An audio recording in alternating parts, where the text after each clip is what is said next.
Chemical ટેન્કરમાં આગ લાગતા નાસભાગ।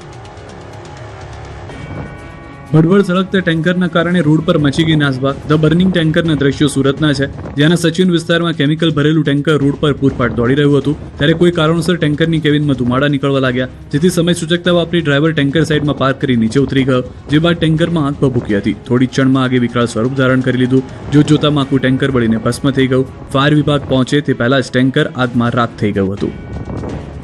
મેઘરજ, ગીર સોમનાથ અને અરવલ્લીમાં લાગી ભીષણ આગ। અરવલ્લીના મેઘરજના વાઘોરા જંગલ ભડકે બળ્યું। વહેલી સવારે વાઘોરા જંગલમાં કોઈ કારણોસર આગ લાગી।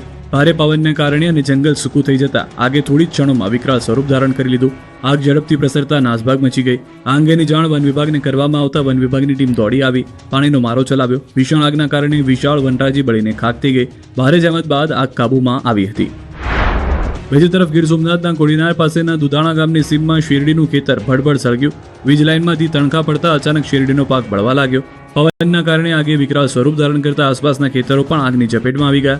કિશનભાઈ રાઠોડની જમીન પરથી લાગેલી આગ દૂર દૂર સુધી પ્રસરી હતી, જેથી ખેડૂતોમાં દોડધામ મચી ગઈ।